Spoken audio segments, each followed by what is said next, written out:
अगली चीज जो पढ़नी है वो बेसिकली हमें स्केलर ट्रिपल प्रोडक्ट और वेक्टर ट्रिपल प्रोडक्ट पढ़नी है ना। डॉट प्रोडक्ट तो हो गया, दो वेक्टर का क्रॉस प्रोडक्ट भी होगा। एक चीज जो हमने आपको पहले बताई थी कि हम एक चीज पढ़ाएंगे बीच में किसी समय, वो था आपका लीनियर कॉम्बिनेशन ऑफ वेक्टर।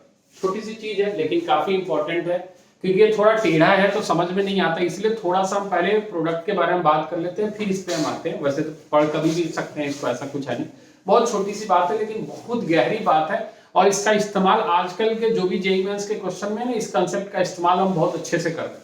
यहीं से वो सारी चीजें आती है कि कोप्लानर वेक्टर होगा, जब उसका ट्रिपल प्रोडक्ट क्या होगा, जीरो होगा, सारी बातें कहां से आती है, यहीं से निकल के आती है। तो इसका मतलब क्या होता है उसको समझने की कोशिश करेंगे, तो थोड़ी सी चीजें इसमें लिखनी पड़ेगी। तो लिखेंगे linear combination of vector, linear combination of vectors.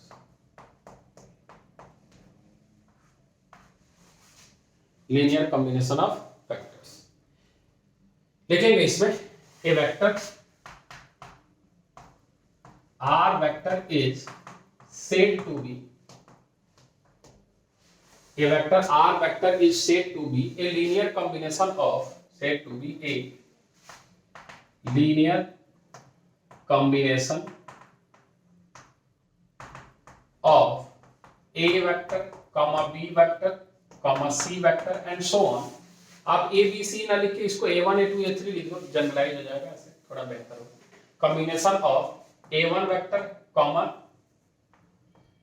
A2 vector comma A3 vector and so on, कहां तक बच्चे AN वेक्टर। ठीक है, ए vector R vector is said to be a linear combination of A1 A2 A3 and so on AN vector if there exists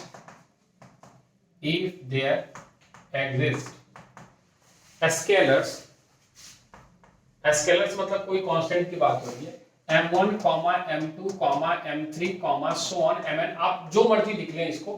आप इसको क्या लिख सकते हैं, अल्फा 1, अल्फा 2, अल्फा 3, आपकी इच्छा है जो लिखना चाहे। m1, m2, m3, mn such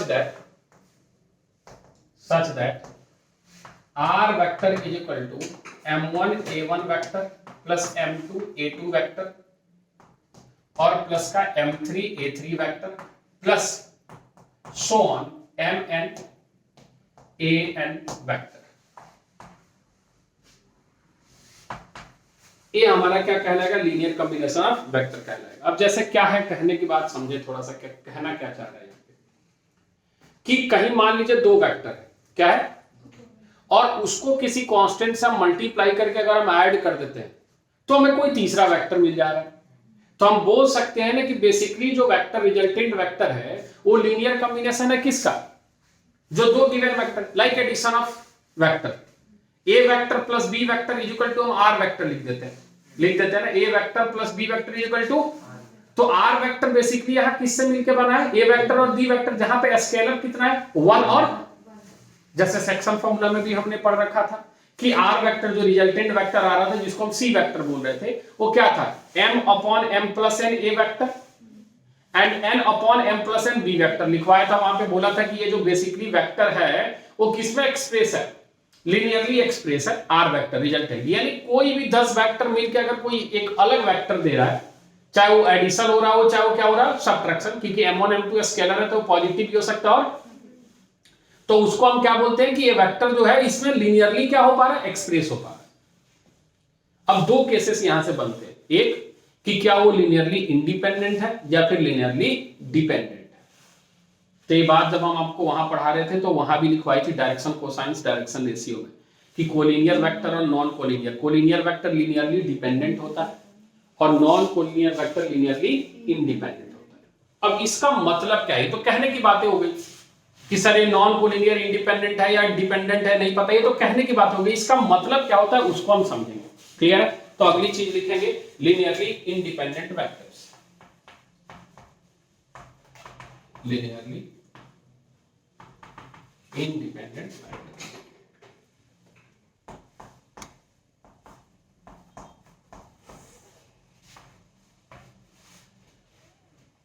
कुछ भी कोई कुछ नंबर ऑफ वेक्टर्स है वो लीनियरली इंडिपेंडेंट कब होंगे, वो लीनियरली इंडिपेंडेंट उसी समय होंगे वो जब सबका सम कितने के बराबर हो जाए, 0 के बराबर हो जाए। जहां पे सारे स्केलर्स जो हो वो जीरो, सारे स्केलर्स क्या हो, यानी इसी डेफिनेशन को हम कंक्लूड कर रहे हैं। नीचे एक लाइन स्टेटमेंट लिख लेंगे, a system of vector, a system of vectors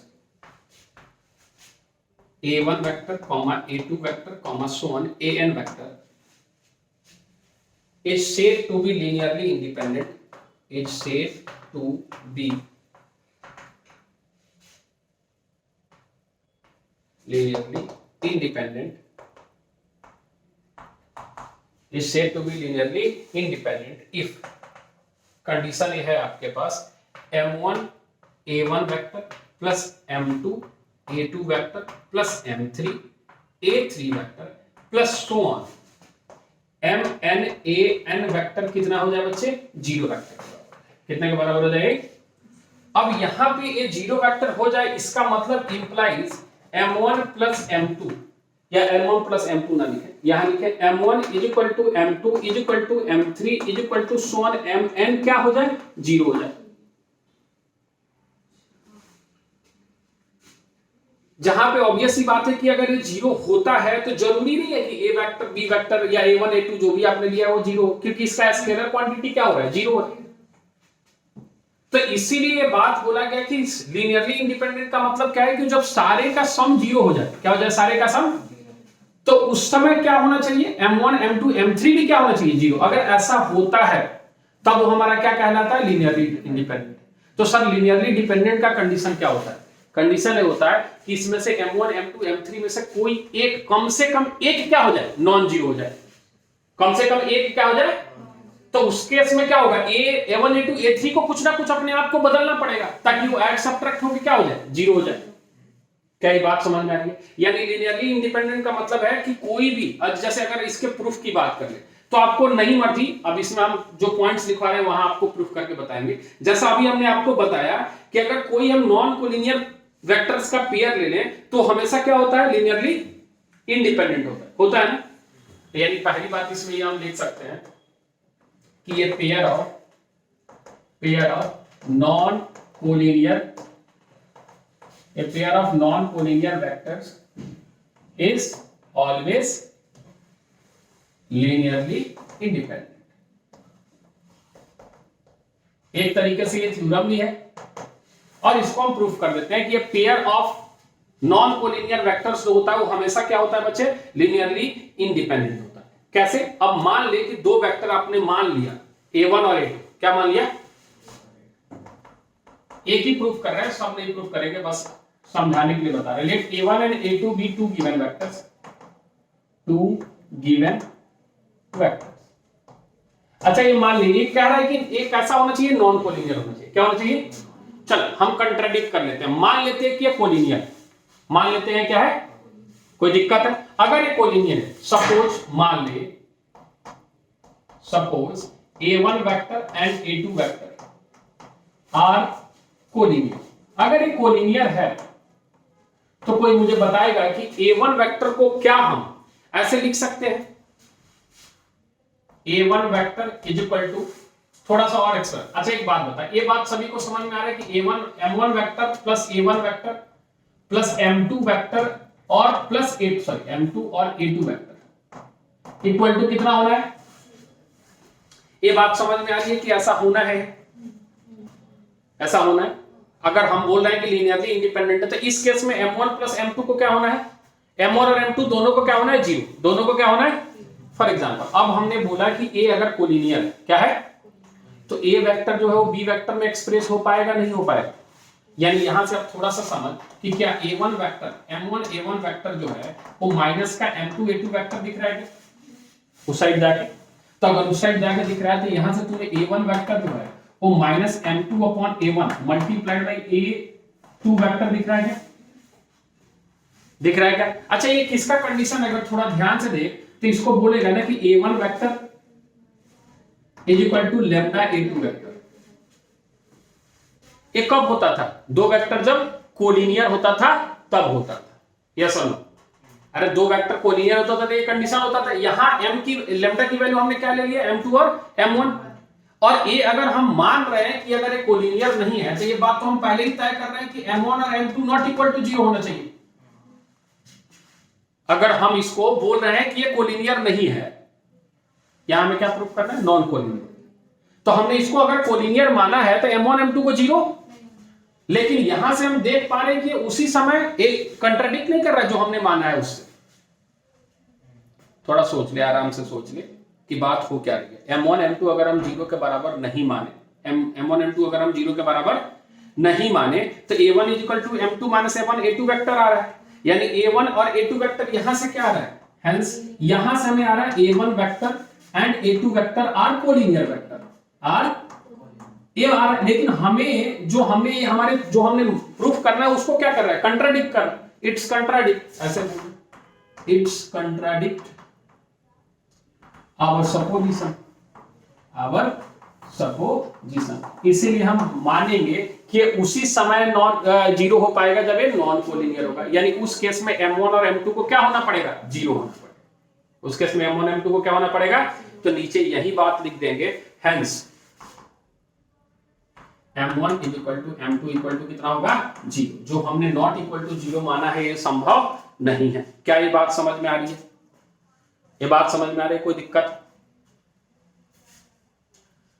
अगर इस बात को लिखने की जरूरत थी नहीं यहां पे, अगर आप समझो तो कि अगर हम इसको कोलिनियर मान रहे हैं तो हम इसको सीधे वाला चीज लिख सकते हैं, सीधे वाला चीज लिख सकते हैं, कोई दिक्कत वाली बात नहीं। ये पहली बात। दूसरी बात, हमने आपको जो बात बता रही है, जो पकड़ के रखनी है वही बात है कि नॉन कोलिनियर वेक्टर्स जो होते हैं, दो नॉन कोलिनियर वेक्टर्स, वो लीनियरली क्या होते हैं, इंडिपेंडेंट होते हैं। बस याद रखनी है बात, ठीक है। तीसरा कि अगर 3 वेक्टर्स हैं हमारे पास, कितने, और तीनों का तीनों अगर नॉन कोप्लानर है तो वो भी लीनियरली क्या होंगे, इंडिपेंडेंट, ठीक है। तो उसको भी लिख लेगा, a triad of 3 non coplanar vectors, a triad of 3 non-coplanar vectors is linearly independent, ठीक है। हम प्रूफ में नहीं जा रहे, ठीक है, कि अगर हम ट्रायड ले लेते हैं तो वो भी क्या होते हैं आपके, लिनियरली इंडिपेंडेंट होते हैं। इसको भी प्रूफ करने के लिए हम कंट्राडिक्शन का इस्तेमाल कर सकते हैं, लेकिन हम उसमें अभी जा नहीं रहे, सारे नोट करके हम आपको बता देंगे, ठीक है। अब ये तो बात हो गई किसकी, फिर से हम आपको एक बार समराइज कर ले, थोड़ा टेढ़ा इसलिए हम बार बार बोल के याद करा देते हैं कि कोई भी वेक्टर अगर बहुत सारे वेक्टर के मिलने से बन रहा है तो हम बोलेंगे कि जो रिजल्टेंट वेक्टर है वो एक्सप्रेस्ड हो पा रहा है लीनियरली, किसमें, जितने वेक्टर से वो मिलके बन रहा है उसमें। लीनियरली इंडिपेंडेंट का मतलब है कि जब बहुत सारे वेक्टर्स मिलके हमारे 0 हो जा रहे हैं, क्या हो रहा है, तो अगर उनके कोएफिशिएंट भी अगर 0 हो, क्या हो, तब हम बोलेंगे कि वो क्या है, लीनियरली इंडिपेंडेंट है। समझ में आ रहा है? और अगर कोएफिशिएंट 0 ना हो फिर भी वो 0 हो जाए तो उसको हम बोलेंगे लीनियरली डिपेंडेंट है। समझ में आ रहा है जो अभी हम बताने जा रहे हैं, एक बार पूरा कंक्लूड कर देंगे, नोट कर फटाफट इसको।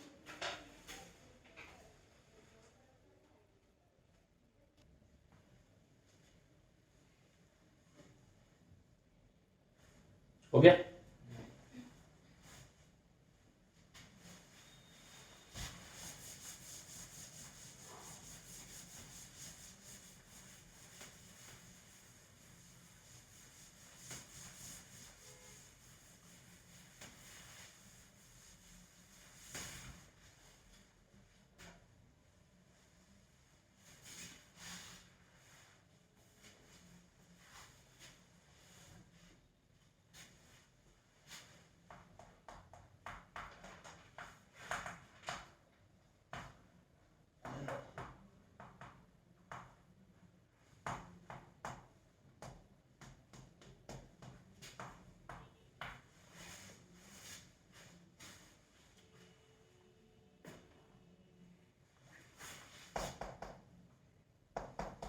हमें केवल ऊपर वाली बात याद रखनी है, हमें प्रूफ से कोई लेने देना है नहीं, ठीक है। अच्छा चलिए, अगली चीज जो है वो है लीनियरली डिपेंडेंट वेक्टर्स। तो जैसा हमने बताया कि इस बार जो है वो उसी तरीके से अभी भी लिख रहा है, लेकिन बस फर्क यह है कि यहाँ जरूरी नहीं है कि सारे के सारे स्केलर्स यानी m1 m2 m3 क्या हो जाए, 0 हो जाए, ठीक है। तो वही चीज है, तो लिख ले यहाँ पे लीनियरली डिपेंडेंट में a set of vectors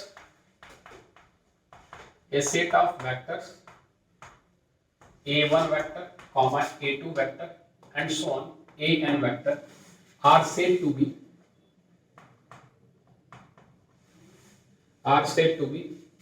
ये लग रहा है इंग्लिश पढ़ रहा है, हाँ, is said to be linearly dependent if condition ये है अभी भी M1, ठीक है, if पहले इसी को लिख देते, if there exists M1, M2, so on Mn, M1, M2, Mn, not all zero, जरूरी नहीं है कि सारे के सारे क्या हो जीरो, कुछ जीरो हो सकते हैं, not all zero such that M1 A vector A1 vector plus M2 A2 vector plus M3 A3 vector plus so on Mn An vector is equal to कितना हो जाए बच्चे, जीरो। क्या ये बात समझ में आ गई? ये बात समझ में आ गई, ठीक है। तो इसमें वो जरूरी बात है, इसमें जो जरूरी बात है वो लिख देते हैं कि एक पेयर ऑफ वहां हम नॉन कोलिनियर लिए थे, तो यहां क्या लेना पड़ेगा, collinear. A pair of collinear vector is linearly dependent. हाँ या ना बोल, अरे आया नहीं आया कि कोलिनियर वेक्टर होंगे तो वो लीनियरली क्या होंगे, डिपेंडेंट होंगे। और दूसरा बात हमने लिखा था ए ट्रायड ऑफ कोप्लानर वेक्टर्स। क्या लिख रहे हैं बच्चे, coplanar vector is linearly dependent. वहां हमने क्या लिया था, नॉन कोलिनियर और नॉन कोप्लानर। यानी नॉन कोलिनियर वेक्टर हमेशा क्या होता है, लीनियरली इंडिपेंडेंट। कोलिनियर वेक्टर क्या होता है, लीनियरली डिपेंडेंट। सेम चीज यहां से इसी बात को देख सकते हो। नॉन कोप्लानर जो होता है वो क्या होता है, लीनियरली इंडिपेंडेंट। और कोप्लानर वेक्टर जो होता है वो क्या होता है, लीनियरली डिपेंडेंट। इस चीज को थोड़ा एक्सप्रेशन यानी थॉट्स में या ऐसे बोले कि थ्योरम्स में लिखना चाहें तो लिख सकते हैं। तो नोट करके कुछ पॉइंट्स अब लिखते चले जाएंगे।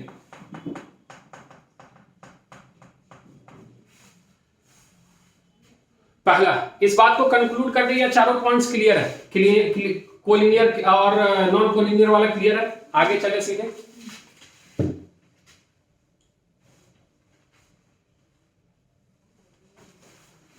तो पहला पॉइंट इसमें लिखेगा, if A vector and B vector, if A vector and B vector are two non collinear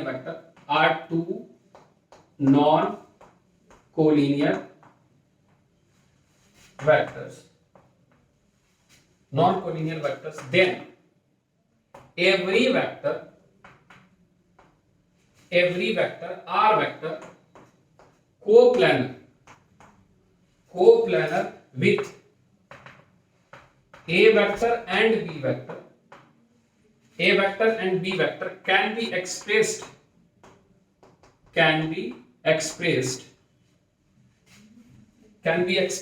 in one and only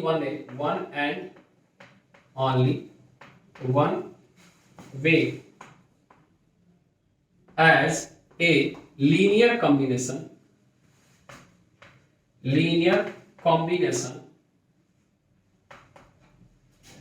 x a vector plus y b vector,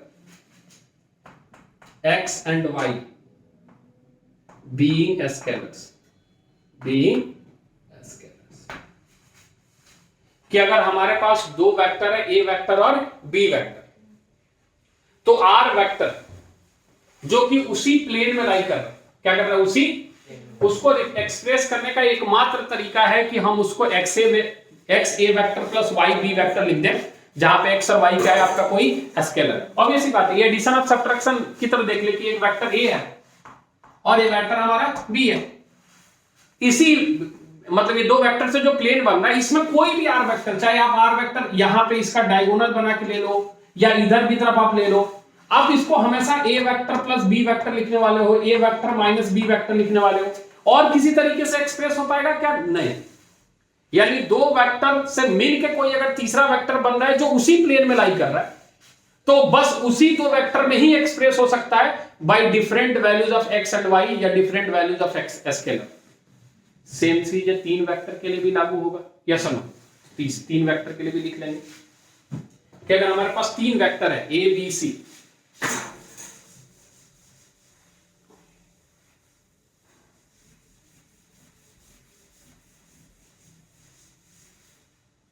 मान लीजिए हमारे पास तीन वेक्टर है ए बी सी जो हमारे पास non coplanar है। दूसरा पॉइंट लिखिए, let A vector comma B vector and C vector are three non coplanar vector. Three non coplanar vectors, हमारे पास तीन नॉन कोप्लानर वेक्टर्स हमने ले लिया है। Then any vector R vector is expressed, then any vector r vector is expressed uniquely। क्या हम लिख रहे हैं बच्चे? यूनिकली, मतलब ये यूनिक ही होगा, ऐसा नहीं कि बार बार ये चेंज हो जाएगा। Uniquely as a linear combination, as a linear combination x a vector plus y b vector और plus z c vector, where x, y and z are scalars। z are scalars। क्या ये बात clear है? यानी किसी भी तीन vector को जो कि किसी प्लेन में लाई कर रहा है उसको हम लिनियरली एक्सप्रेस कर पाएंगे किसी भी स्केलर से उस वेक्टर को मल्टीप्लाई करें। एक तरीके से आप इसको रिजल्टेंट वेक्टर की तरफ देख सकते हैं। हाँ या ना? इतनी बात क्लियर है? चलिए आगे चलते हैं कि अगर हमारे पास तीन वेक्टर है जो हमारे पास डाटा दिया हुआ है, जैसे मान लीजिए तीसरी पॉइंट है, मान लीजिए हमारे पास लेट ए वेक्टर हमारे पास दे दिया a1 i कैप प्लस का a2 j कैप प्लस का कितना बच्चे a3 k cap, b vector हमारे पास दे दिया b1 i कैप प्लस का b2 j कैप और प्लस का b3 k कैप, एंड हमारे पास एक c वेक्टर दे दिया जिसको हमने लिख दिया c1 i कैप प्लस का c2 j कैप प्लस का c3 k कैप। ये तीन वेक्टर है। कहता है कि तीनों वेक्टर कोप्लानर होगा। क्या होगा? जब इनके कोएफिशिएंट का डिटरमिनेंट कितना होगा? 0, जो ऑलरेडी हम पहले बता चुके हैं। Are coplanar if a1 a2 a3 b1 b2 b3 और c1 c2 c3 determinant equal to कितना होगा बच्चे? जी। क्या ये बात समझ में आ गई? आप इसको सीधा भी लिख सकते हो, कोई दिक्कत वाली बात? सीधा लिखने का मतलब ये कह रहे हैं a1 a2 a3 b1 b2 b3 और c1 c2 c3 और ये डिटरमिनेंट कितना होगा? जी। यानी अब तीन वेक्टर को हमें कोप्लानर शो करना होगा। क्या करना होगा? तो हम हमेशा उसका डिटरमिनेंट क्या करेंगे? 0। ये पहले से आप करते आ रहे हो, ऐसा नहीं कि पहली बार है। आपको हम तीन चीजें तो रटा के भेजे, तो वैसे नहीं कि किसी दो वेक्टर को परपेंडिकुलर शो करना हो डॉट प्रोडक्ट 0, किसी दो वेक्टर को पैरेलल शो करना हो क्रॉस प्रोडक्ट 0, और किसी तीन वेक्टर को कोप्लानर शो करना हो डिटरमिनेंट 0। इसका ऐसा नहीं कि इसका कोई और तरीका नहीं है। जब इसके प्रूफ को पढ़ोगे तो कुछ नहीं करना है। ए बी सी तीन पॉइंट है, ए बी वेक्टर निकाल लेना है, ए सी वेक्टर निकाल लेना और प्रूफ कर देना है कि ये दोनों एक ही प्लेन में लाई कर रहे हैं। तो अगर एक प्लेन में लाई कर रहे हैं तो लीनियरली एक्सप्रेस हो पा रहे हैं। ऊपर वाला कंसेप्ट का इस्तेमाल कर लेते हैं, लेकिन उतना समय हम बोर्ड में देंगे ना जब हमें वो सारे स्टेटमेंट लिखने होते हैं। अगर हमें चेक करना है कि वो कोप्लानर है या नहीं है तो सीधा सीधा बात है, अगर कोप्लानर का कोई अननोन दे दिया तो इसी तरीके से उस अननोन को निकाल पाएंगे ना, लाइक अल्फा दे दिया, के दे दिया। समझ पा रहे हैं? ओके, नेक्स्ट पॉइंट है अपने पास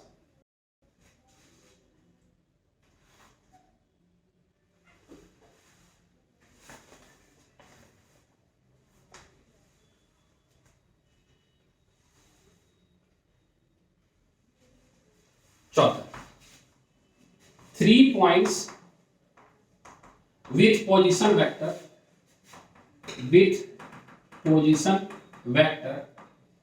a vector comma b vector and c vector।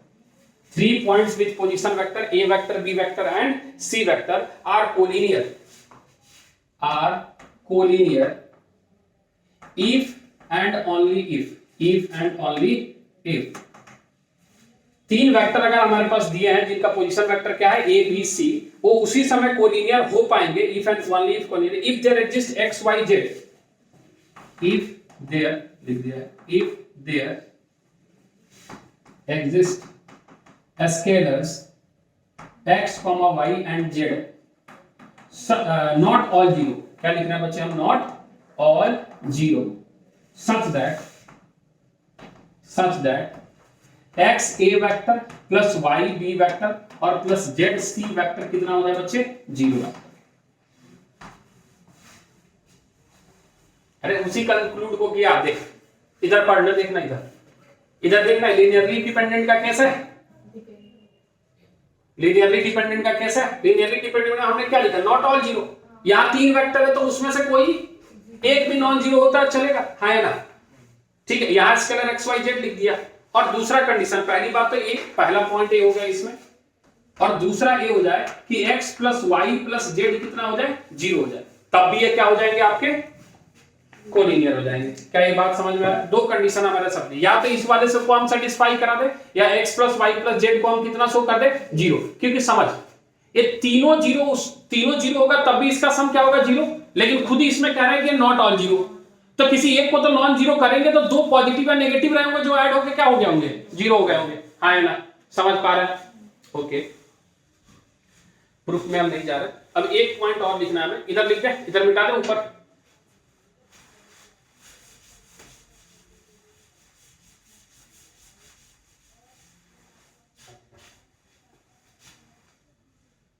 पांचवा पॉइंट, अगर आपके पास अब चार पॉइंट्स है, 4 पॉइंट्स है हमारे पास, 4 points with position vector,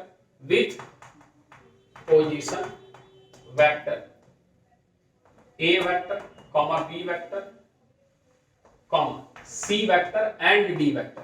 4 vector हमने ले लिया, पोजीशन वेक्टर क्या ले लिया, A vector B vector C vector and D vector are coplanar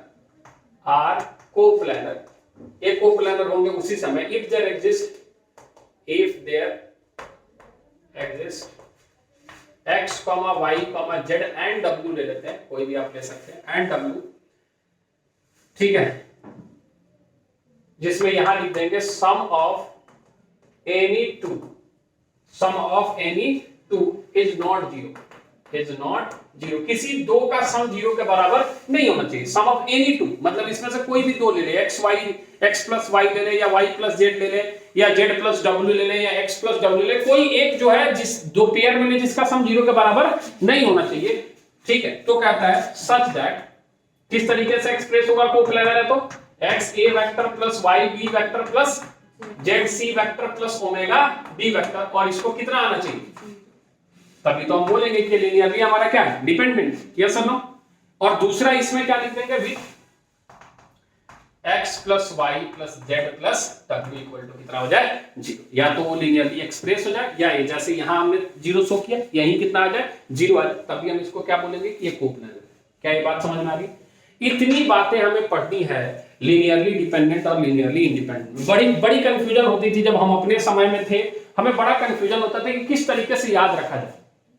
तो बड़ा सिंपल सा चीज है कि कोई 10 वेक्टर मिलकर कोई एक वेक्टर दे रहा है, तो हम बोलेंगे कि जो रिजल्टेंट वेक्टर है वो सारे 10 का लीनियरली एक्सप्रेस्ड हुआ वेक्टर है, ऐसा बोल सकते हैं।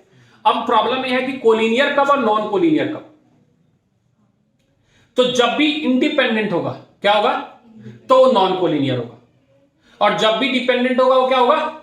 ऐसे याद रखना कि नॉन कोलिनियर मतलब खुला घूम रहा है, खुला एकदम, कोई रेस्ट्रिक्शन नहीं है उसके पास। अगर ऐसे इमेजिनेशन है, आपकी अपनी इमेजिनेशन, आप जिस तरीके से इमेजिनेशन, क्यों खुला घूम रहा है, तो उसमें सारे कोएफिशिएंट को क्या होना पड़ेगा, जीरो, क्योंकि कुछ एक जगह इकट्ठा हो नहीं रहा है।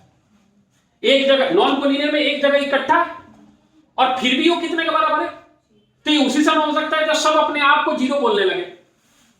अगर 10 लोगों का रिजल्टेंट जो है वो गुंडा बन के आ रहा है, मान लें कि 10 लोग क्राइम कर रहे हैं और सारे का एक दूसरे से लिंक, लेकिन सबको पता है कि क्राइम ही हो रहा है, तो सब मान के चल रहे होंगे ना कि हम ही क्राइम कर रहे हैं।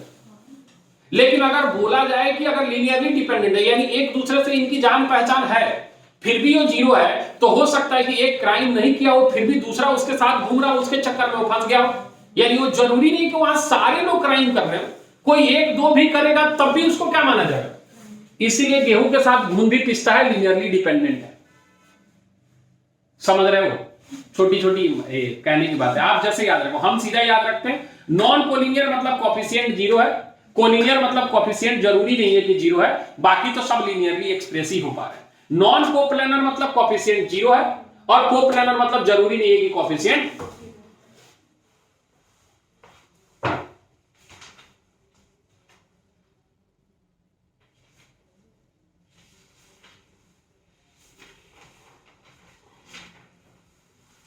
नोट कर फटाफट, क्वेश्चन कराते हैं।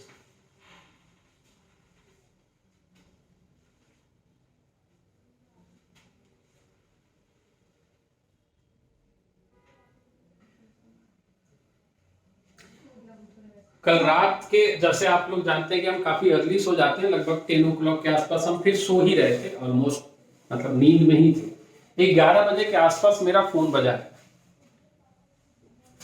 है, लेकिन चूंकि हम सो जाते हैं तो फोन रिसीव नहीं होता है, लेकिन अभी घर पे कुछ लोग हैं, फोन दोबारा बजा है, ठीक है, तो हमें जगाया गया है, और फोन था वो मेरे दोस्त निकू का, नाम सुना होगा आपने, नवनीत, ठीक है। 11 बजे फोन आया तो हमें लगा कि कुछ सीरियस बात हो, तो हम फोन उठाए और हम बोले कि हाँ बताओ क्या बात है। तो बोला कि भाई मेरा एक दोस्त और है अंकित, कि अंकित के गाड़ी का पेट्रोल खत्म हो गया है, ठीक है, वो मेरे घर के आसपास, मतलब जो मेरा गांव है ना, उसके उसी रूट है मोतिहारी से, मतलब मेरे उसके गांव जाने का, वो मेरे घर के रूट से ही होके जाता है, कि उसी के आसपास उसके गाड़ी का पेट्रोल खत्म हो गया है, कुछ करो। और रात का 11 साढ़े 11 हो गया, ठीक है। हम भी बेचैन हो गए कि हाँ भैया रात में उस रूट में गाड़ी खराब, मतलब पेट्रोल खत्म हो जाना, वो भी बिहार में, थोड़ा समझ हमारी भी हिली। लेकिन हम फिर थोड़ी देर के लिए रुके और सोचे कि जिस आदमी के बारे में बात हो रही थी अंकित के, कि उसके गाड़ी का पेट्रोल खत्म हो गया, वो बहुत पैसे वाला है, ठीक है। तो हम सोच रहे थे कि क्या उसकी मेंटल स्टेबिलिटी खराब हो गई है कि वो गाड़ी में पेट्रोल नहीं चेक किया। 4 व्हीलर की बात हो रही थी, 2 व्हीलर ऐसा तो हो नहीं सकता। फिर भी हमें टेंशन हुआ, लेकिन मेरे पापा घर पे अभी नहीं, वो कहीं धाम पे गए हुए थे, घर पे मम्मी अकेली थी। तो हम ये भी नहीं करवा सकते थे कि हाँ पापा से हम पेट्रोल भिजवा दें या गाड़ी भिजवा दें अपनी, किसी तरीके से गाड़ी खींच के घर पे मंगा ले, सुबह में अपना लेके जाएगा गाड़ी घर। तो हमें चिंता होने लगी, तो हमने उसको फोन लगाया। तो उसको जब फोन लगाया तो हम बोले कहाँ हो और क्या सिचुएशन है, क्या हम कुछ अरेंज करें या कुछ हो सकता है। तो वो हंसने लगा, कह रहा है भाई पेट्रोल खत्म नहीं हुआ है, हम लोग निकू को परेशान कर रहे हैं, मजे ले रहे हैं। 11 बजे रात में आप किसी दूसरे दोस्त को फोन करके बोल रहे हो कि हम बीच जंगल में फंसे हुए हैं, आसपास तो कुछ होता नहीं है गांव में, और हमारी गाड़ी की पेट्रोल खत्म हो गई, तुम पेट्रोल लेके आ जाओ। वो बेचारा अलग परेशान है, और फिर हमको हम फोन के कह रहा भाई खत्म नहीं हुआ, बस हम लोग मजे ले रहे हैं, बस तुम उसको बोलना मत, अभी 10-15 मिनट अभी और हमें परेशान करना है।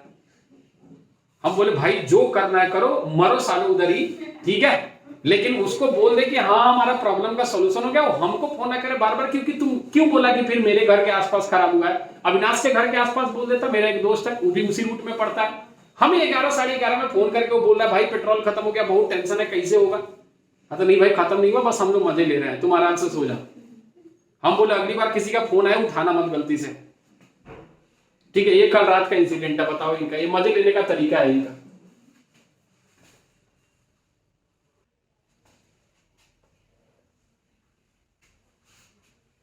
वो बजरंग दल का इंस्ट्रक्शन दे रही है, क्या किया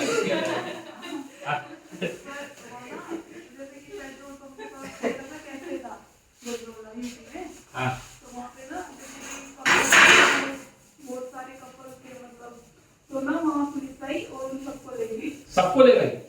कहाँ पे? पेट्रोल पंप के पास से? अरे तो पेट्रोल पंप पे कर क्या रहे? छोटा बनवा देते हैं कैसे से ही उठा रहे थे। अरे कि लड़की पहले बहुत पहली बार मुझे आधार कार्ड से कुछ होता है। वो साइबर कैफे होगा ना जिसमें वो कैबिन टाइप बना रहता है ना, उस तरीके का। हाँ मतलब वहां से सबको उठा लेंगे तो उन्हें भी तो पैसे चाहिए ना। चलिए आप कुछ क्वेश्चंस कर लेते हैं इस कंसेप्ट को क्लियर करने के लिए, फटाफट लिखते चले जाए। क्वेश्चन है आपके पास, द वेक्टर्स 2i का प्लस 3j का कॉमा 5i का प्लस 6j का कॉमा एंड 8i का प्लस लैम्डा j का 8i का प्लस लैम्डा j का have their initial points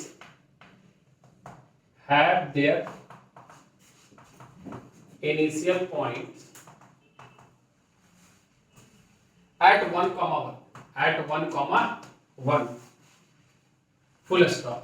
आगे क्या कर रहा है? Find the value of lambda so that the vectors terminate on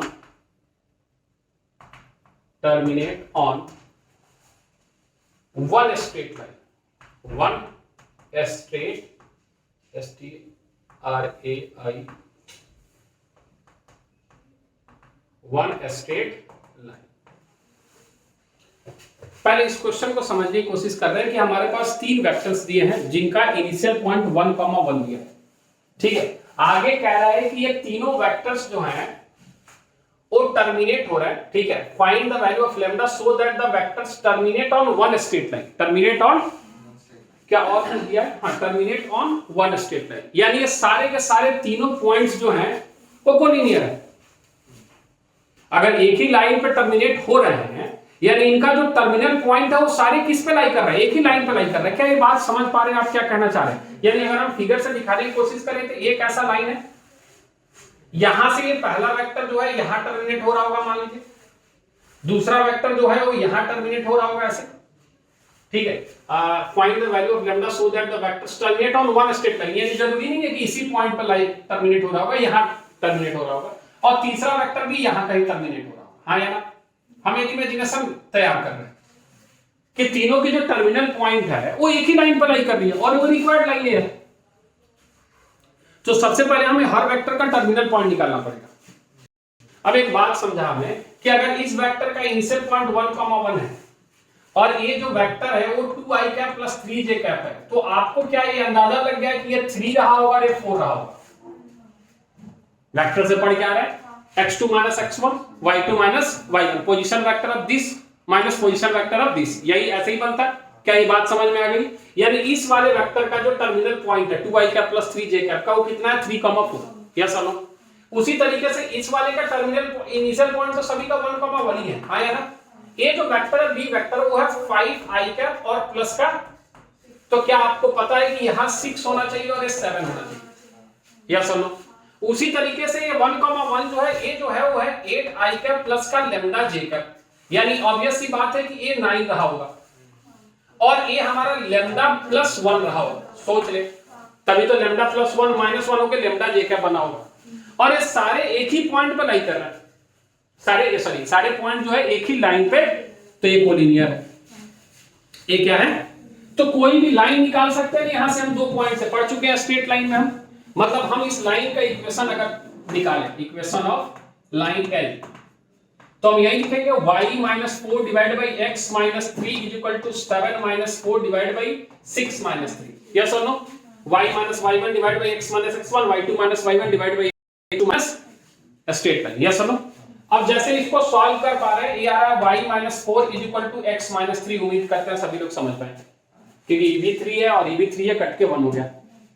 तो ये आ रहा है हमारे पास x minus Y plus 1 equal to 0। ये हमारा इक्वेशन स्ट्रेट लाइन का आ गया और ये पॉइंट भी इसी पे लाई कर रहा है क्योंकि कोलिनियर क्या है? एज ए तीनों points as given points are collinear. Given points क्या है हमारे पास बच्चे? कोलिनियर है। तो इसको क्या करना चाहिए? सेटिस्फाई करना चाहिए।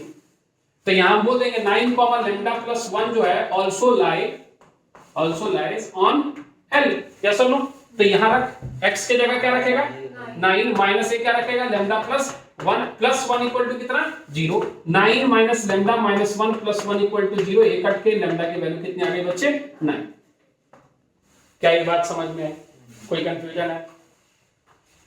चल लिख ले, तब तक अगला क्वेश्चन लिख लेते हैं।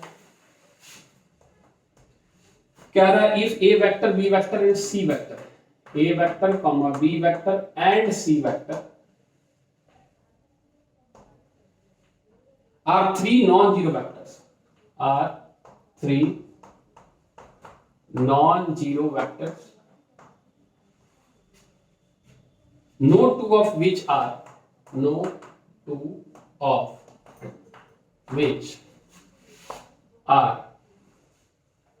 कोलिनियर। कोई उसमें से दो जो है वो कोलिनियर नहीं है। और आगे कह रहा है a vector plus 2b vector is collinear with C vector and B vector plus 3c vector is collinear with A vector, is collinear with a vector, then find the value of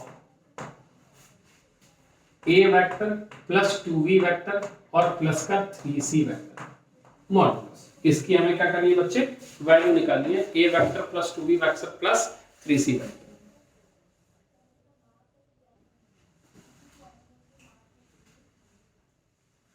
solve करें, चल कह रहा है कि ए vector B vector और C vector में से दो कोई कोलिनियर नहीं है। इसमें कह रहा है क्वेश्चन कि no two of which are collinear. ठीक, आगे कह रहा है लेकिन ए प्लस 2b वेक्टर है वो कोलिनियर है किसके साथ, सी के साथ। किसके साथ, तो क्या ये बात हम लिख सकते हैं कि ए वेक्टर प्लस 2b वेक्टर जो होगा वो लैम्डा सी वेक्टर होगा।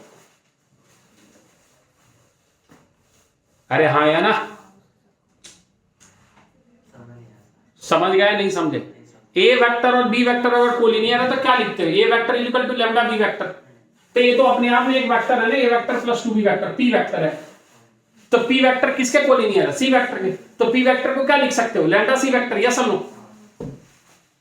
आई बात समझ। ये ज्यादा डिफिकल्ट नहीं है, डिफिकल्ट मत बनाओ कि हाँ सर नहीं समझ आ रहा, नहीं है ही नहीं, बिल्कुल आसान सा चीज है। ठीक, अच्छा दूसरी बात इसमें कह रहे हैं कि बी प्लस 3c वेक्टर जो है, ये भी कोई वेक्टर है, पूरा सॉल्व होकर कोई वेक्टर आया हो, इस एक किसके साथ कोलिनियर है।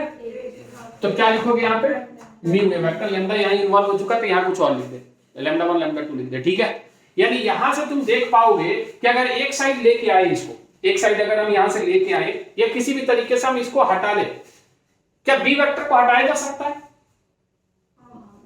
हटाया जा सकता है किसी भी तरीके से, या ए वेक्टर किसी भी तरीके से हटा लें, बस एक ही में लेके आना पड़ेगा हमें कि किसी भी तरीके से। ठीक है, अच्छा तो एक काम करते हैं, इसको ऐसे लिख दे क्या, 3c vector plus b vector is equal to lambda sorry mu A vector. लिख सकते हैं ऐसा, कोई दिक्कत है, कोई दिक्कत है इसमें। अरे ठीक है, एलिमिनेशन लगाने के लिए इसको हम 2 से मल्टीप्लाई करके सबट्रैक्ट कर देते हैं। तो यहां से तुम्हें मिलेगा a वेक्टर माइनस का 6c वेक्टर, हाँ या ना बोल, इज इक्वल टू इधर तुम्हें मिलेगा lambda c vector minus 2 mu A vector, हाँ या ना। ए वेक्टर को साथ रख लेते हैं और सी वेक्टर को साथ रख लेते हैं, यानी हम यहां लिख सकते हैं ए वेक्टर कॉमन करने के बाद 1 प्लस 2 म्यू ए वेक्टर, हाँ या ना बोल, इज इक्वल टू इधर अगर हम लेके जाते हैं तो सी वेक्टर कॉमन कर रख सकते हैं तो लैम्डा प्लस 6 सी वेक्टर, हाँ या ना बोल। अब इस क्वेश्चन में यही एक बात कह रहा है कि दो वेक्टर्स कोलिनियर, क्वेश्चन में क्या कह रहा है कि ये दो वेक्टर्स जो हैं ये कोलिनियर। तो अगर ये कोलिनियर नहीं है, ए और सी नॉन कोलिनियर है, क्या है ए और सी, तो नॉन कोलिनियर का कोएफिशिएंट क्या होता है हमेशा, m1 m2 m3 सब क्या होना है। अगर ए कोलिनियर नहीं है, नॉन कोलिनियर है, तो 1 प्लस 2 म्यू को 0 होना है, यानी म्यू की वैल्यू -1/2 आनी है। अरे आया नहीं आया। और अगर लैम्डा प्लस 6 को भी क्या होना है, 0 होना है, तो लैम्डा की वैल्यू -6 आनी है। बोल आया। इसको उठा के इस वाले इक्वेशन में रख और इसको उठा के इस वाले इक्वेशन में रख जो हमने ले रखे हैं, तो हम यहां मिलेगा a vector plus 2b vector is equal to lambda की वैल्यू -6 है, और यहां पे क्या आ जाएगा बच्चे, c वेक्टर। तो यहां से मिलेगा a vector plus 2b vector plus 6c vector is equal to 0 vector, हाँ या ना, मिला यहां से। और यहां पे अगर रखते हैं हम तो ये आ रहा b वेक्टर प्लस का कितना 3c vector is equal to mu कितना है हमारे पास -1/2 a वेक्टर, ऐसा है क्या। ठीक है, तो ये हमारे पास कितना आ जाएगा बच्चे, 2b वेक्टर प्लस का 6c vector is equal to -a vector, एक साइड लेके आ गए तो a vector plus 2b vector और प्लस का 6c वेक्टर इक्वल टू कितना 0 वेक्टर। ये भी 0 ही आ रहा है, ये भी 0 आ रहा है, हाँ है ना, कोई कंफ्यूजन है। इसका हमें मॉडुलस अगर निकालना है, a vector plus 2b vector plus का कितना 6c वेक्टर मॉडुलस, तो ये भी आ जाएगा 0 वेक्टर का मॉडुलस, यानी आंसर कितना आ जाएगा 0। एक एरर है, यहां 3 नहीं 6 है, यहां 3 नहीं है, क्या बच्चे 6 है। क्या ये बात समझ में आ रही है। हाँ, तो यहां पे a vector plus 2b vector plus 6c vector की मॉडुलस की वैल्यू कितनी आ रही है, 0 आ रही है। कोई कंफ्यूजन, नोट कर। अगला क्वेश्चन इधर हो गया है क्या, ये भी नहीं, जल्दी लिख फटाफट।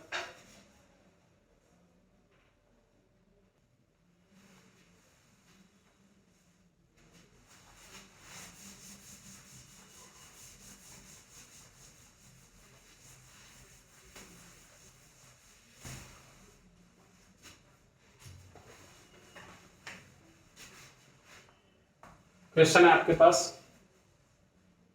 Prove that the points a vector minus 2b vector plus 3c vector comma 2a vector plus 3b vector minus का 4c vector comma and minus का 7b vector plus का 10c vector are collinear where a b c vector are non-covalent, where a vector comma b vector and c vector are non-covalent.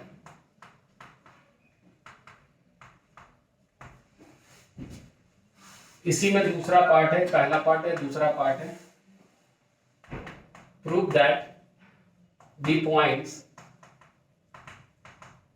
a 1 2 3 b 3 4 7 and c that is -3 -2 and -5 are collinear. आगे क्या कह रहा है? Find the ratio in which point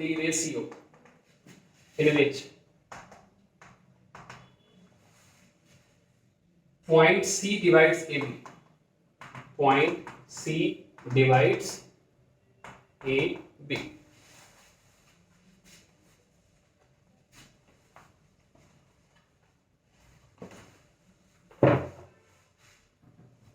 ठीक है, देखिए हमारे पास पहला क्वेश्चन में कह रहा है कि हमारे पास एक वेक्टर A है, एक वेक्टर B है और एक वेक्टर हमारा C है। मान लिया ABC, मतलब इस पॉइंट को हम क्या मान लेते हैं? A पॉइंट मान लेते हैं, इस पॉइंट को B मान लेते हैं और इसको C मान लेते हैं। तो हम यहां से AB वेक्टर निकाल सकते हैं और AC वेक्टर निकाल सकते हैं। और कह रहे हैं कि ये शो करना है कि कोलिनियर है, यानी किसी भी तरीके के से चाहे हम AB वेक्टर को AC वेक्टर में एक्सप्रेस कर पाए या AC वेक्टर को AB वेक्टर में एक्सप्रेस कर पाए किसी भी तरीके से, तो हम इसको बोल देंगे कि अगर एक्सप्रेस हो जाएगा यानी A vector equal to lambda B vector के फॉर्म में आ जाएगा तो ये क्या हो जाएगा? कोलिनियर हो जाएगा। तो हम थोड़ा निकाल के देखते हैं। हम सबसे पहले मान लेते हैं AB वेक्टर। क्या बच्चे? हम B इसको मान रहे हैं, A इसको मान रहे हैं, ठीक है? तो हम लिख देते हैं यहाँ पे 2A वेक्टर प्लस का 3B वेक्टर माइनस का 4C वेक्टर और माइनस यहाँ लिख देते हैं A vector minus 2B vector और प्लस का 3C वेक्टर। तो ये सॉल्व होकर कितना आ रहा है बच्चे? AB vector 2 minus A vector plus का 5B वेक्टर और माइनस का 7C वेक्टर आ गया। ये हमारा AB वेक्टर आ गया। थोड़ा हम AC वेक्टर निकालें। AC वेक्टर अगर निकाल रहे हैं तो ये आ रहा है A vector minus 2B vector plus का 3C वेक्टर और माइनस कर रहे हैं 0 A वेक्टर हाई आना बोल माइनस का 7B वेक्टर और प्लस का 10C वेक्टर। यस और नो? तो यहां से तो ये सीधा सीधा A वेक्टर दिख रहा है और क्या दिख रहा है? प्लस का 5B वेक्टर, ठीक है, और माइनस फिर से 7C वेक्टर दिख रहा है। ऐसा क्या? AB वेक्टर और AC वेक्टर सही लिखा क्या? AC लिखा है ना, सॉरी उल्टा लिख दिया, C माइनस A लिखना पड़ेगा, ठीक है, उल्टा लिख दिया। C हमारे पास कितना है? 7B वेक्टर नेगेटिव का प्लस का कितना है? 10C वेक्टर और माइनस यहाँ क्या लिखना पड़ेगा? A वेक्टर माइनस का कितना है? 2B वेक्टर प्लस का 3C वेक्टर। तो ये हमारा माइनस A वेक्टर हो जाएगा, ये हमारे पास माइनस B वेक्टर हो जाएगा और ये प्लस 7C वेक्टर। सही बात है। यहां से देख पा रहे हैं कि AB वेक्टर बेसिकली माइनस का AC वेक्टर के बराबर है। यस और नो? इसीलिए कैसा है? Hence it is collinear. क्या ये बात समझ में आई? दूसरी बात इसमें कह रहा है कि आप शो कीजिए कि ये 3 पॉइंट ABC जो है वो कोलिनियर है। क्या है? ABC क्या है? कोलिनियर। तो कोलिनियर है तो फिर से AB निकाल लेंगे, AC निकाल लेंगे, डायरेक्ट देख ले। क्या दूसरा वाला पार्ट को डायरेक्ट देख लें। अगर AB आप निकालते हो तो 3 - 1 2, 4 - 2 2 और 7 - 3 कितना हो गया? 4। सही बात है, 2 2 4 कितना? AC निकाल ले। -3 -1 -4, ठीक है, -2 -2 -4 और -5 -3 -8 2 2 4 था।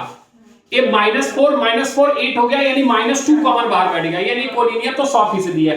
तो हम सीधे दूसरे पार्ट पे चल लेते हैं कि किस रेशियो में डिवाइड हो रहा है, किस रेशियो में डिवाइड हो रहा है। तो हमें नहीं पता ए बी को सी डिवाइड कर रहा है k:1 रेशियो में, मान लेंगे ऐसा। सेक्शन फॉर्मूला पढ़ा रखा है, ए बी है और सी कोई पॉइंट है जो इसको k:1 रेशियो में डिवाइड कर रहा है। तो ए की कोऑर्डिनेट हमारे पास दी हुई है कितनी, 1, 2, 3। यहां पे बी की कोऑर्डिनेट कितनी दी हुई है बच्चे, 3, 4, 7। और सी की कोऑर्डिनेट कितनी दी हुई है, -3, -2, -5। अच्छा, ये बात सभी लोग जानते हैं 10th क्लास से कि हमें k लाने के लिए किसी एक को इक्वेट करना है, किसी, चलो तो k × 3 के प्लस 1 × 1, हाँ या ना बोल। डिवाइड में नीचे क्या लिखेगा, k प्लस, और ये कितने के बराबर, अरे x कोऑर्डिनेट, हाँ या ना। तो यहां से देख पाओगे कि 3k + 1 जो है वो -3 के आगे कितना आ गया, और -3। तो इसको लेके इस साइड आ जाओगे तो 6k = इधर कितना आ जाएगा बच्चे, -4। तो यहां से तुम देखोगे k की वैल्यू -2/3 आ गई, कितनी आ गई। अच्छा, k नेगेटिव है, इसका क्या मतलब है, एक्सटर्नली डिवाइड कर रहा है, क्या कर रहा है, हाँ, यानी ये कर रहा है डिवाइड्स एक्सटर्नली इनटू 2:3 रेशियो। क्या ये बात समझ में आई नहीं, अरे हाँ या ना, कोई कंफ्यूजन है। नेगेटिव आ गया मतलब एक्सटर्नली डिवाइड कर रहा है, अगर पॉजिटिव ही रहता तो क्या रहता है, इंटरनली डिवाइड कर रहा है। क्लियर है, नोट कर, इधर क्वेश्चन लिखते हैं तब तक।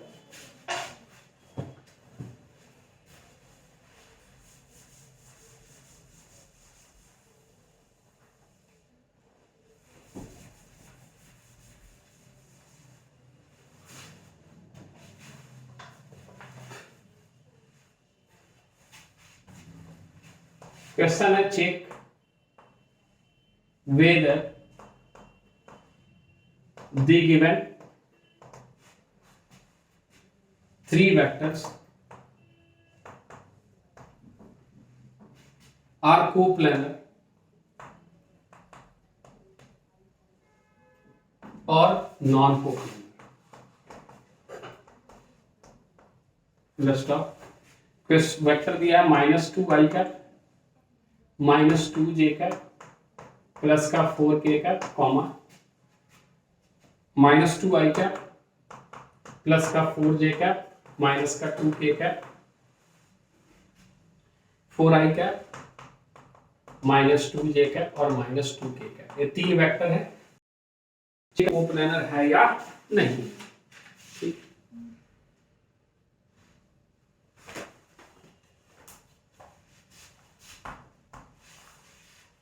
vector A vector and B vector are non-collinear, full stop।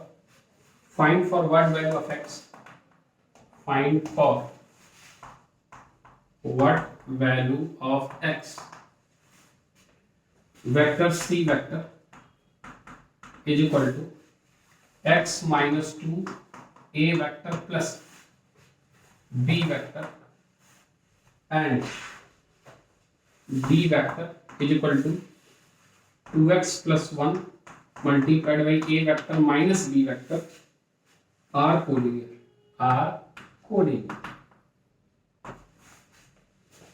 ठीक है, x की वैल्यू निकालनी है। एक क्वेश्चन हो गया, चलिए हो गया हो तो बताएं तो मिटाते हैं इसको।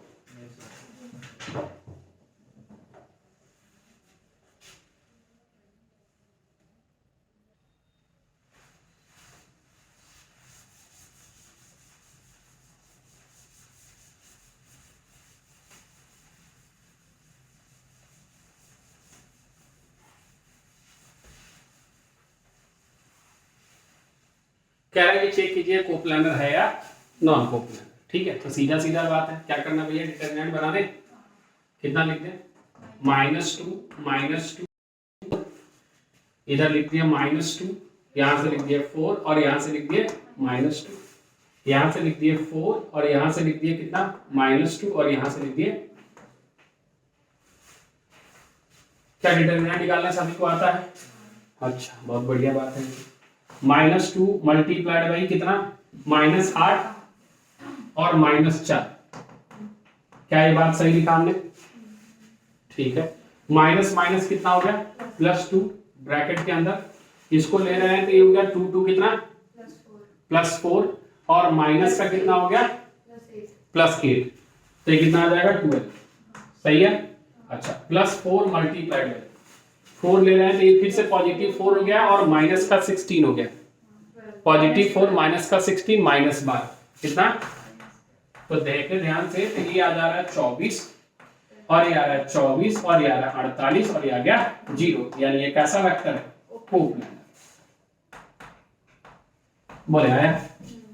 अब अगले क्वेश्चन में आते हैं, कह रहा है कि सी वेक्टर और डी वेक्टर जो है वो कोलिनियर क्या है, और ए वेक्टर बी वेक्टर जो है वो नॉन कोलिनियर है। बात समझ में आ रहा है, लेकिन बस यहां से ये बात समझ ले कि अगर C vector D vector collinear है, आप तो सी वेक्टर को लैम्डा डी वेक्टर लिख सकते हैं, हाँ या ना बोल। तो सी वेक्टर को अगर हम लिखना चाहें तो लिखेंगे x-2 ए वेक्टर प्लस का कितना B vector is equal to, D vector को लिखना चाहें तो लैम्डा ब्रैकेट के अंदर क्या लिखेंगे बच्चे, 2x + 1 ए वेक्टर और माइनस कितना बी वेक्टर, हाँ या ना। कोई दिक्कत है क्या? सबको एक साइड लेके आ जाए, सबको एक साइड लेके आ सकते हैं, नहीं आ सकते?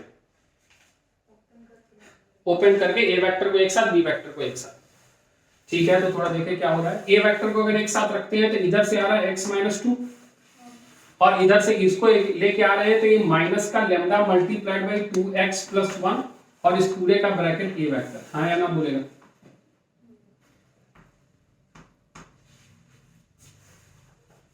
x-2 इसको लैम्डा से मल्टीप्लाई करके इधर लेके आए तो ये माइनस हो गया और दोनों में से ये वेक्टर हमने कॉमन कर लिया।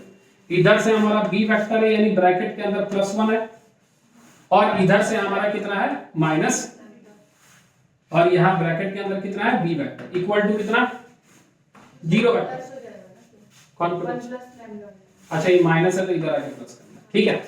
और कह रहा है कि ए वेक्टर और बी वेक्टर नॉन कोलिनियर, क्या है? तो ए वेक्टर और बी वेक्टर नॉन कोलिनियर, तो इसका कोएफिशिएंट कितना होना है 0, m1 m2 क्या होना है भैया, तो यानी यहीं से लिख ले तो लैम्डा की वैल्यू कितनी आ गई है -1, हमें तो लैम्डा से मतलब है। और यहां से अगर हम लैम्डा की वैल्यू -1 पुट कर दे रहे हैं तो क्या x की वैल्यू आ जाएगी क्या?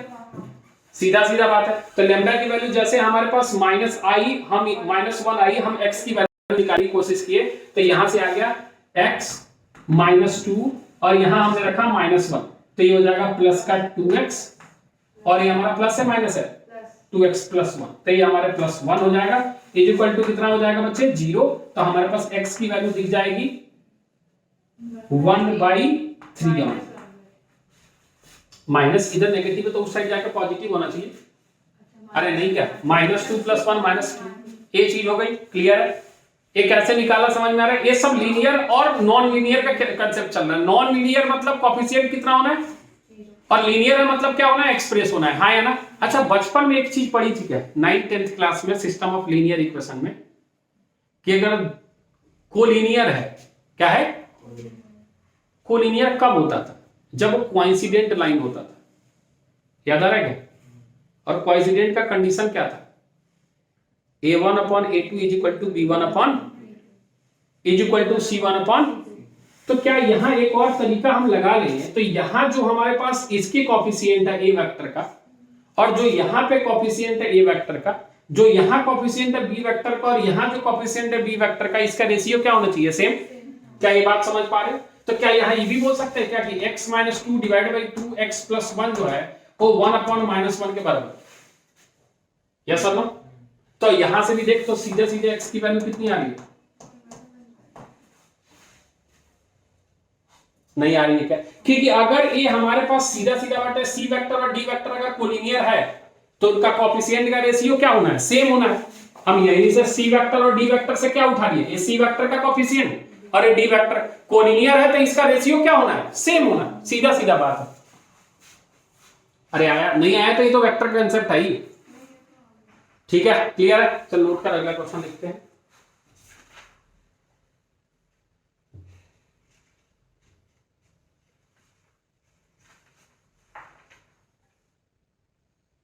कैसे कोलिनियर कोप्लानर प्रूफ करना है, ये सब क्लियर है। कोलिनियर कोप्लानर कैसे प्रूफ करना है, सब दिक्कत इसमें तो हो रहा है ना। अब इस सब चीज का इस्तेमाल फिर से किसमें होगा, 3D में। हम तो आपको अभी बेसिक कंसेप्ट और इसका इंप्लीमेंटेशन बताएं, लेकिन लीनियर कॉम्बिनेशन को बिल्कुल ध्यान से याद रखें कि बहुत सारे वेक्टर्स हैं और अगर कोई बोले कि उसका लीनियर कॉम्बिनेशन है तो याद रखें कि रिजल्टेंट वेक्टर उसी किसी स्केलर के साथ मल्टीप्लाई होकर ऐड होकर वो रिजल्टेंट वेक्टर देने वाला है। क्या ये बात समझ में आ गई? कोई दिक्कत है? ये बात हो गई आपकी लीनियर कॉम्बिनेशन ऑफ वेक्टर और इसके अंदर लीनियरली डिपेंडेंट और लीनियरली इंडिपेंडेंट। अगले कंसेप्ट की तरफ चलते हैं, ठीक है? इतना नोट करें फटाफट।